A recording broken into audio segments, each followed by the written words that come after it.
Hello बच्चों, good morning to all of you. कैसे हैं आप सभी लोग? ठीक है, अच्छे हैं यार। सबसे पहले तो मैं आज आपको एक ख़ास इन्फॉर्मेशन देने वाला हूँ। आज मैं बहुत खुश हूँ। बेसिकली वो खुश इसलिए हूँ मैं क्योंकि आज मेरा माइक आ चुका है मेरे पास। वैसे मैंने इसका एक अनबॉक्सिंग का एक वीडियो बनाया हुआ है, लेकिन मैं उसको अपलोड नहीं करूँगा।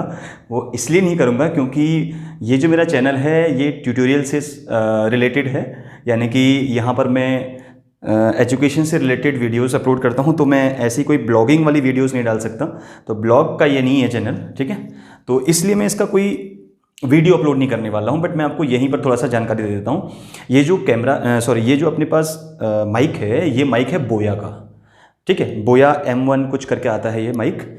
सबसे खास इसकी क्या है कि इसे आप अपने DSLR और स्मार्टफोन दोनों में यूज कर सकते हैं, ठीक। तो इसमें एक बैटरी लगती है यहाँ पे। अगर आप इसको DSLR पे यूज करना चाहते हैं तो यहाँ पर इसकी एक बैटरी लगती है यहाँ पे, ठीक है। तो बैटरी से आप कनेक्ट करके इसको DSLR पे भी यूज कर सकते हैं और एज वेल एज अपने स्मार्टफोन से भी इसको कनेक्ट किया जा सकता है। फिलहाल तो मैं इसको स्मार्टफोन पे यूज़ कर रहा हूँ, ठीक है। तो यहाँ पर एक स्विच होता है, इस स्विच को कन्वर्ट करना पड़ता है। अगर आप कैमरे में यूज़ कर रहे हैं, अगर आप DSLR यूज़ कर रहे हैं तो इसको आप अप कर देंगे, अगर आप स्मार्टफोन यूज़ कर रहे हैं तो इसको आप डाउनवर्ड कर देता है, ठीक है। तो यार सबसे पहले तो इसकी खुशी है, ठीक है, बधाइयाँ मुझे बहुत सारी। और दूसरी चीज़, इसमें एक पाउच आया है, बहुत ही बढ़िया क्वालिटी का है, तो मुझे बहुत पसंद आया। ये पाउच बहुत अच्छा है यार, है ना। लगता है एक ब्रांडेड प्रीमियम लुक आता है इसका, ये देखिए, है ना, ऐसा लग रहा है, प्रीमियम लुक लग रहा है इसका। लेदर बहुत अच्छा है, सो क्वालिटी बहुत अच्छी है। बोया का यहाँ पर आप देख रहे हैं, बैजिंग देख रहे हैं बोया की, तो बोया की बैजिंग यहाँ पे दिख रही है मुझे साफ साफ। और ये है बोया का माइक। अब जो आप मेरे से आवाज़ सुन रहे हैं या मेरी आवाज़ जो आप तक आएगी वो आएगी इस माइक के थ्रू। तो चलिए स्टार्ट करते हैं। और आज का हमारा जो लेक्चर होने वाला है लॉ ऑफ केमिकल कॉम्बिनेशंस का, अगला टॉपिक क्लास 11th का। और लॉ होने वाला है लॉ ऑफ रेसिप्रोकल प्रोपोर्शन के ऊपर, जिसको हम एक और नाम से जानते हैं लॉ ऑफ इक्विवेलेंट प्रोपोर्शन, जिसको अपन हिंदी में बोलते हैं व्युत्क्रम अनुपात का नियम। चलिए स्टार्ट करते हैं। तो सबसे पहले this law was given by, this law was given by which scientist? Richter. किसने दिया था? रिचर ने, in 1792। In 1792। So this law was given by the Richter in 1792। And what was the law? Law क्या था अपने पास? चलिए start करते हैं। इफ टू एलिमेंट, अभी टू एलिमेंट्स हम क्या लेने वाले हैं? सपोज हम मान लेते हैं A and B, A and B, combined या separately combined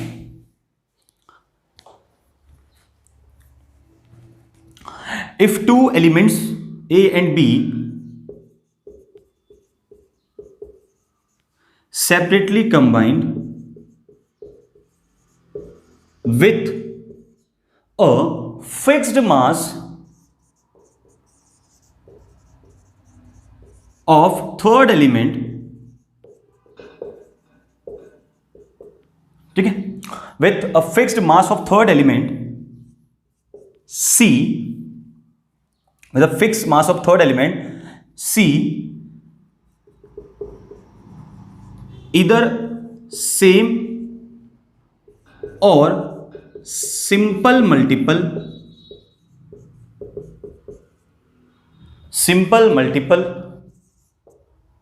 ratio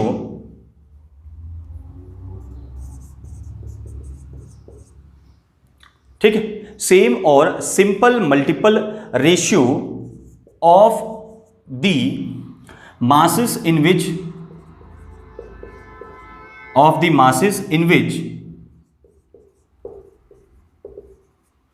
elements A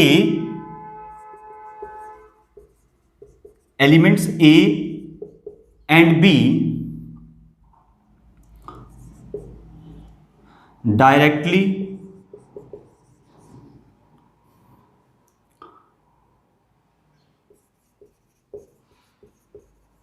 combined with each other।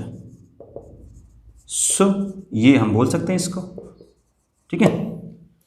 तो ये है ये लॉ, क्या बोल रहा है? If two elements A and B separately combined with a fixed mass of the third element C, either the same or simple multiple ratio of the masses in which elements A and B directly combined with each other। यह क्या कह रहा है राव? अभी इसको समझते हैं, पहले हिंदी में इसको थोड़ा सा हम लोग लिख लेते हैं। तो हिंदी वाले जो बच्चे अपने हैं वो लिखने की कोशिश करें मेरे साथ साथ, ठीक है। जब दो तत्वों, अब दो तत्व क्या क्या होंगे, A एंड B की भिन्न भिन्न मात्राएं, जब A और B दो तत्वों की भिन्न भिन्न मात्राएं किसी तीसरे तत्व C की एक निश्चित मात्रा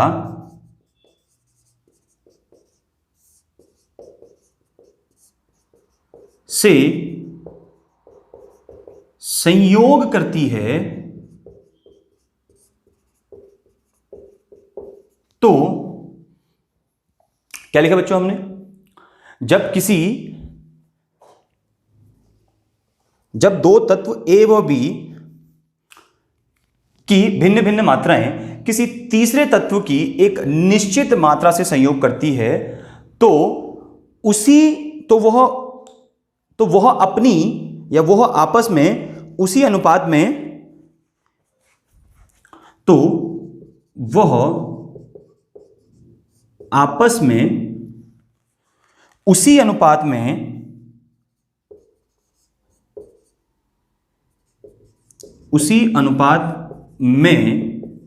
या एक सरल या गुणित अनुपात में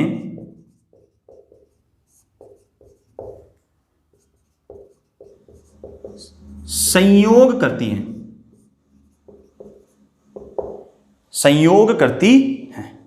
सो यार ये है ये लॉ, और इस लॉ का स्टेटमेंट भी ये रहा, ठीक। एक बार रीड कर लेते हैं। If two elements A and B separately combined with a fixed mass of the third element C, either the same or simple multiple या simple ratio of the masses in which elements A and B directly combined with each other। अभी example से समझेंगे इसको, ठीक है। ध्यान से देखो, जब दो तत्वों A और B की भिन्न भिन्न मात्राएं किसी तीसरे तत्व की एक निश्चित मात्रा से संयोग करती है, तो वह आपस में उसी अनुपात में या एक सरल या गुणित अनुपात में संयोग करती है, ठीक है। चलिए मैं हिंदी वाले वर्जन को मिटा देता हूं और अब लिखते हैं इसका एग्जाम्पल। चलो एग्जाम्पल देखो ध्यान से।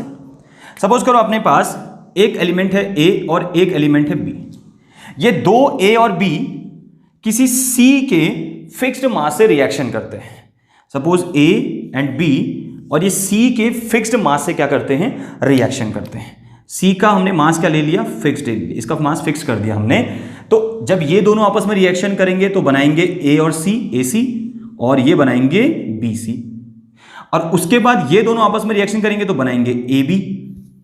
तो अब हम कहना क्या चाह रहे हैं, देखो जरा। If two elements A and B separately combined with और fixed mass of third element, separately combined with a fixed mass कर दो यहां पे, fixed mass of C, either same or simple multiple ratio of the masses in which elements A and B directly combined with each other। मतलब क्या हुआ कि जब ये दोनों इस C के फिक्स्ड मास से रिएक्शन करेंगे ना, तो इनका जो रेशियो होगा, AC और BC का जो रेशियो होगा, वो इन दोनों के AB के रेशियो के बराबर आना चाहिए। यानी कि AC और BC का जो रेशियो होगा ये किसके इक्वल आना चाहिए, AB के इक्वल आना चाहिए, ठीक है। इन दोनों का रेशियो इसके क्या आना चाहिए, इक्वल आना चाहिए, या इन दोनों का रेशियो एक मल्टीपल आना चाहिए, मल्टीपल रेशियो आना चाहिए।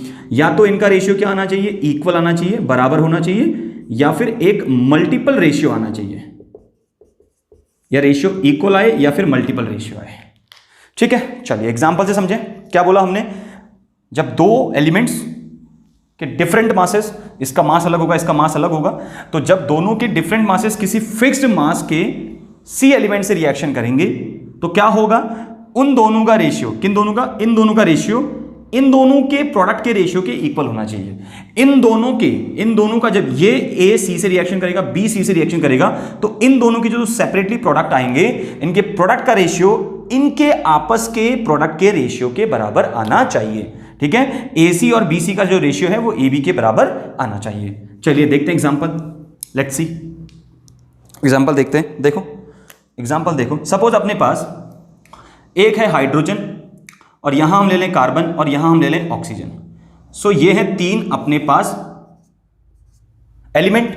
सो एलिमेंट ए, एलिमेंट बी, एलिमेंट सी। तो एलिमेंट ए और एलिमेंट बी एक फिक्स्ड मास के एलिमेंट से रिएक्शन कर रहे हैं, वो है एलिमेंट सी। तो H और O आपस में रिएक्शन करेंगे तो H2O बनाएंगे, C और H आपस में रिएक्शन करेंगे तो CH4 बनाएंगे, और ये आपस में रिएक्शन करके बनाएंगे CO2। देखो कैसे होगा, इस हाइड्रोजन ने इस ऑक्सीजन के हाफ मोल के साथ रिएक्शन किया तो बना एक H2O का मॉलिक्यूल।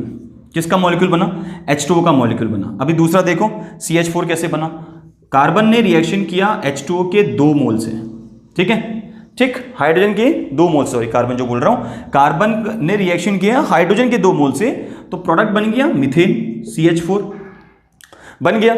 अभी तीसरा देखो, तीसरा क्या बना होगा, तीसरा बना होगा कार्बन ने ऑक्सीजन के साथ रिएक्शन किया तो बना दिया CO2। अब इन दोनों का रेशियो इसके रेशियो के इक्वल आना चाहिए या मल्टीपल रेशियो आना चाहिए। देखते हैं, देखो यहां से देखो हाइड्रोजन का कितना 2, तो यहां से ले लो इसको इधर, H2O में हाइड्रोजन 2, क्योंकि 2 हाइड्रोजन, एक हाइड्रोजन का मास होता है 1, तो 2 का मास कितना 2, 2 कितना आया, इसका होता है 16, तो कटेगा बिल्कुल कट, 2 1 जा 2 एंड 2 8 जा 16, कितना आया 1:8, तो यहां से रेशियो आया 1:8। अब यहां से CH4 का निकालो, कार्बन का कितना होता है 12:2, ये कितना है 4, तो 4 1 जा 4, 4 3 जा 12, कितना आया 3:1। अब इन दोनों का रेशियो कितना आ जाएगा आपस में, देखो ये तो 1 तो कॉमन हो गया, तो 1 कॉमन हो गया तो कितना आया अपने पास 3:8 आ गया। ठीक है, कितना आया, ये रेशियो आ गया। यहां से देखो ऑक्सीजन और कार्बन का रेशियो कितना आया, कार्बन ऑक्सीजन का रेशियो कितना आया 3:8, यही तो आया 3:8, क्योंकि हाइड्रोजन तो क्या है भाई कांस्टेंट वैल्यू है, तो हाइड्रोजन कांस्टेंट तो वैल्यू क्या आ जाएगी अपने 3:8। ठीक है, कार्बन और ऑक्सीजन का क्या आ गया 3:8 आ गया। क्लियर हो गया, पहले हम कार्बन का लिखेंगे फिर ऑक्सीजन का लिखेंगे। ठीक है, तो इसलिए मैंने पहले कार्बन का लिखा हुआ है, प्रोडक्ट क्या बना हुआ है इधर साइड, पहले कार्बन बना हुआ है, CH4 बना हुआ है, तो कार्बन का पहले रेशियो लिखोगे फिर ऑक्सीजन का लिखोगे, तो 3:8 रेशियो आ गया इन दोनों का रेशियो कितना आया, इसका और इसका रेशियो कितना आया 3:8। अब इसका रेशियो या तो इतना आना चाहिए या इसका एक मल्टीपल रेशियो आना चाहिए। देखते हैं क्या आता है, CO2 कार्बन का 12:, एक ऑक्सीजन का 16, तो 2 ऑक्सीजन का कितना 32, काटो 4 3 जा 12, 4 8 जा 32, तो 3:8। सो देखो दोनों का रेशियो क्या आ गया बराबर, इसका रेशियो कितना आया 3:8, तो इसका भी 3:8 और इन दोनों का भी प्रोडक्ट का भी 3:8। नोट करो जल्दी से नोट करो। समझ में आया कैसे इन दोनों का रेशियो सेम आया। ठीक है, बड़ा सिंपल सा क्वेश्चन है, कुछ नहीं है इसके अंदर। चलो दूसरा एग्जांपल करें। ओके, या सेम आना चाहिए या फिर क्या आना चाहिए, सिंपल मल्टीपल आना चाहिए। दूसरा देखते हैं, सल्फर ले लो, ऑक्सीजन ले लो, हाइड्रोजन ले लो, तो थर्ड एलिमेंट हाइड्रोजन हो गया और ए और बी एलिमेंट क्या लिया हमने, सल्फर और ऑक्सीजन। तो सल्फर को हाइड्रोजन से रिएक्शन कराओगे तो बनेगा H2S, और ऑक्सीजन को हाइड्रोजन से रिएक्शन करोगे तो बनाएगा H2O, और S और O को आपस में रिएक्शन करोगे तो एक कंपाउंड बनता है SO2। ठीक है, क्लियर। अब थोड़ा सा शॉर्ट में कर लें, देखो H2S कैसे बना होगा, H2S तो देख लो, हाइड्रोजन ने सल्फर से रिएक्शन करी तो बना H2S।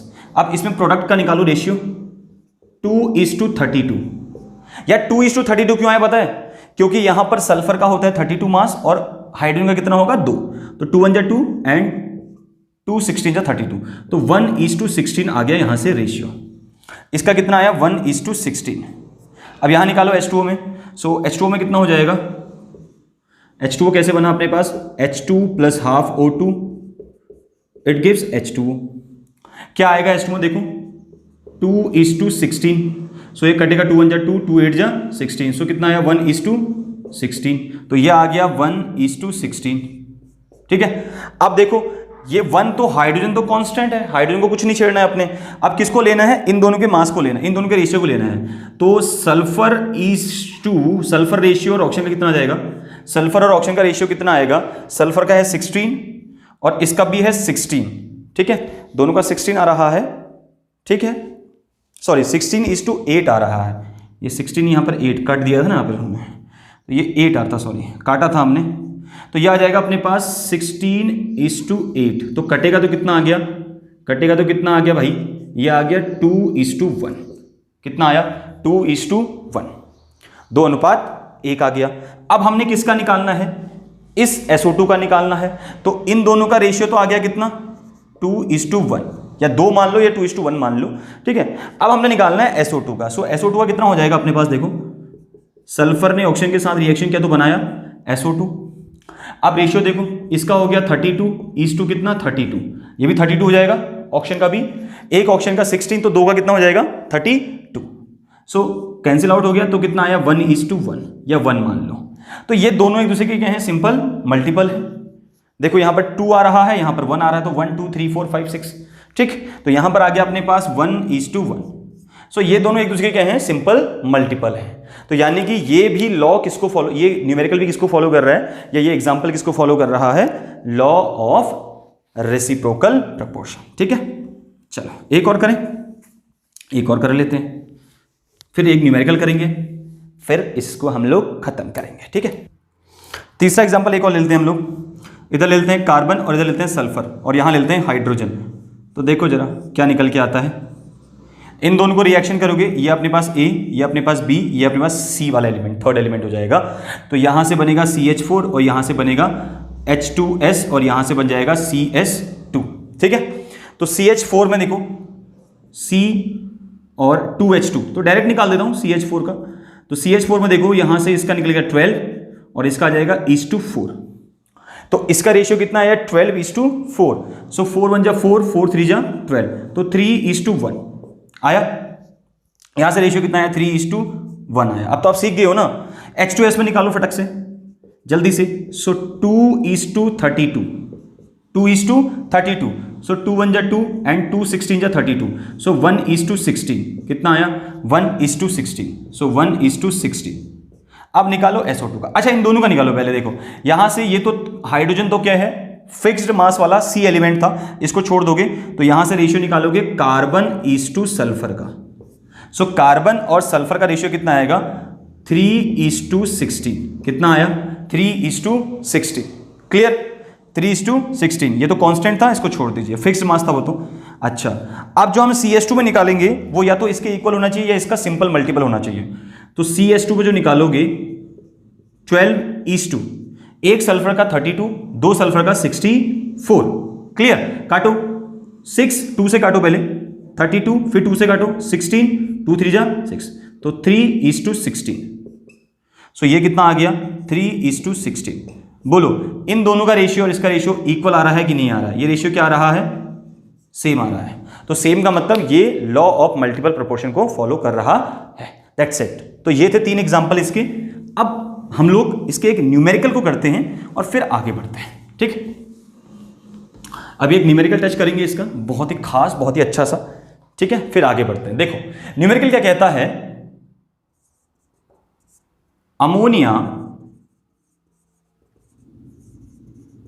Contain 82.35% nitrogen. अमोनिया का फॉर्मूला होता है NH3। तो NH3 में नाइट्रोजन कितना दिया हुआ है? 82.35%। तो हाइड्रोजन निकाल सकते हैं, 100 में से माइनस कर देंगे हम लोग। ठीक है, and H2O contain 11.1% hydrogen and nitrogen trioxide. So nitrogen trioxide क्या होता है यार? N2O3 हम लिख सकते हैं इसको। ठीक है, N2O3। So nitrogen trioxide contain 36.85% nitrogen. ठीक, show that these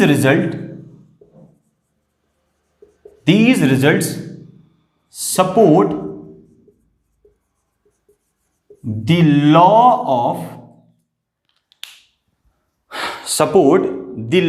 of reciprocal proportion. So this is the question. यार क्वेश्चन क्या कह रहा है? क्वेश्चन कह रहा है कि आपके पास तीन चीजें दी हुई हैं, तीन कंपाउंड दिए हुए हैं और वो कुछ इस तरीके से दिखाई दे रहे हैं। देखो, एक तो आपके पास है नाइट्रोजन, दूसरा आपके पास है हाइड्रोजन और तीसरा अपने पास है ऑक्सीजन, ऐसा ही कुछ है। तो नाइट्रोजन और ऑक्सीजन मिलके क्या बना रहे हैं? एक काम कर लेते हैं, चिकलू बाबा इधर लिख लेते हैं इसको, तो NH और O, क्योंकि यहां से बन रहा, सॉरी फिर वही लिख दिया हमने, फिर वही लिख दिया आपने, क्या कर रही हो सर जी? चलो, NOH, तीन एलिमेंट्स अपने पास है। तो हमने क्या बोला था? If two element react with the fixed masses of third element, so A और B ये दो एलिमेंट्स ये हो गए अपने पास, ये जब किसी एक थर्ड एलिमेंट के फिक्स मास से रिएक्शन करेंगे दैट विल बी हाइड्रोजन, वो क्या होगा? हाइड्रोजन होगा। तो यहां से प्रोडक्ट हमको दे रखा है N2O3 और इनका प्रोडक्ट हमको दे रखा है अमोनिया और इनका प्रोडक्ट हमको गिवन है, क्या गिवन है? वाटर। सो अब आराम से हम लोग निकाल सकते हैं, पहले अमोनिया में निकालेंगे परसेंटेज, फिर यहां निकालेंगे रेशियो, फिर यहां रेशियो निकालेंगे। अगर वो रेशियो इक्वल आता है तो फिर हम क्या बोलेंगे कि फिर बोलेंगे भाई दिस अबव क्वेश्चंस या these results support the law of reciprocal proportion, यानी कि जो रिजल्ट है वो सपोर्ट कर रहा है लॉ ऑफ रेसिप्रोकल प्रोपोर्शन को। ठीक है, तो पहले निकालते हैं अमोनिया में। सो इन NH3 क्या दिया हुआ है अपने को? नाइट्रोजन दिया हुआ है। सो N is equal 82.35%। So hydrogen कितना हो जाएगा? 100 माइनस 82.35%। ठीक है, यही तो होगा। तो आंसर कितना आएगा? माइनस करो, 5.5559 में से क्या? 6 पॉइंट कितना? 35, सॉरी, सो 17.35%, इतना ही आएगा माइनस करके, आप लोग माइनस कर लें अच्छे से। तो हाइड्रोजन कितना आ गया? 17.35%। ठीक, चलिए, सो अब हम क्या बोलेंगे? 1 ग्राम ऑफ हाइड्रोजन, ठीक है, 1 gram of hydrogen react with, भैया 1 ग्राम हाइड्रोजन कितने से रिएक्ट करेगा? सो 82.35 divided by 17.35, so equal 4.07%। 1 gram hydrogen कितने से रिएक्ट करेगा? किससे? नाइट्रोजन से। सो कितने नाइट्रोजन से रिएक्ट करेगा भाई? ये नाइट्रोजन से रिएक्ट करेगा 4.07% से, 4.07% से ये नाइट्रोजन से रिएक्शन करेगा। It is clear?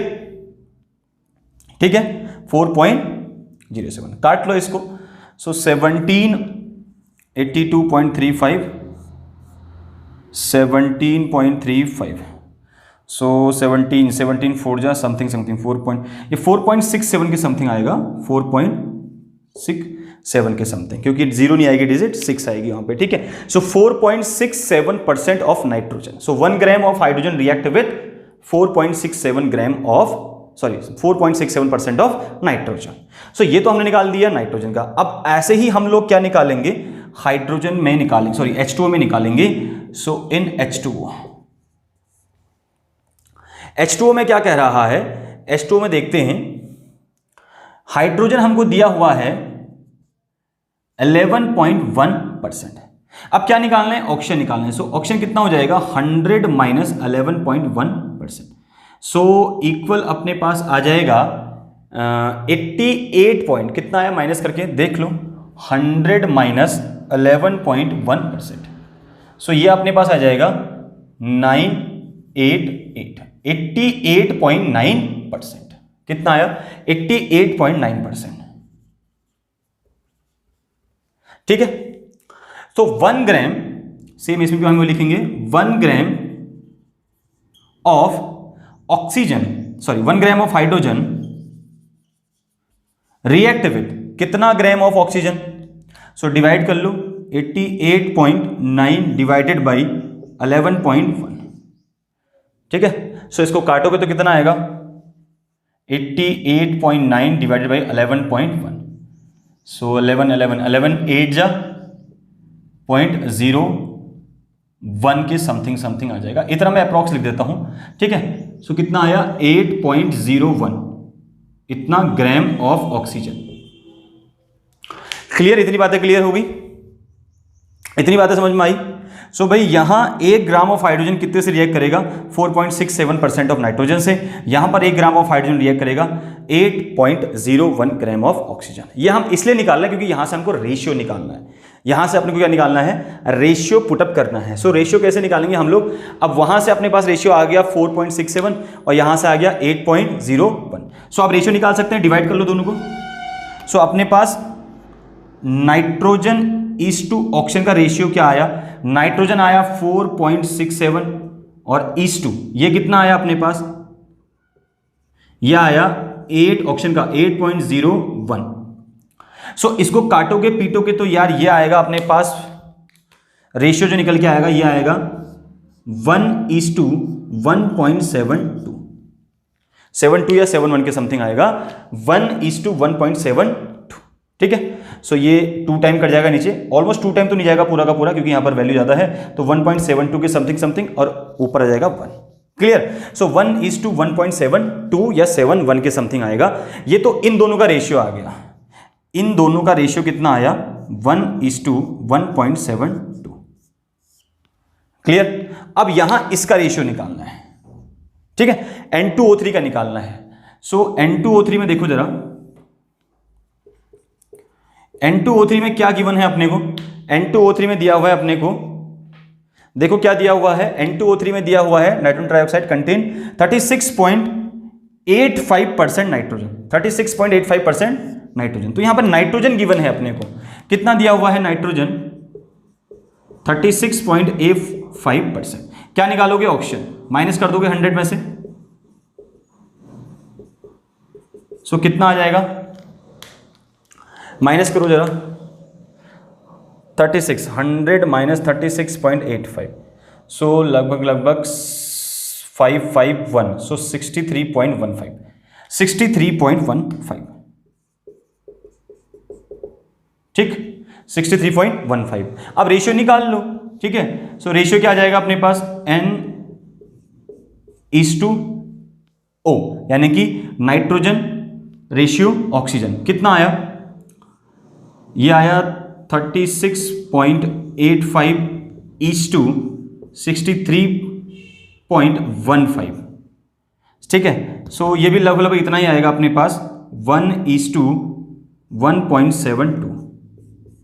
सो ये रेशियो क्या आता है, बराबर आएगा आपके पास, ठीक है। रेशियो क्या आएगा, बराबर, यानी कि यहां भी रेशियो क्या आएगा 1:1.72। तो यानी कि फिर हम लास्ट में एक स्टेटमेंट लिख देंगे, क्या लिखेंगे, these result support the law of, क्या लिखेंगे, these result support the law of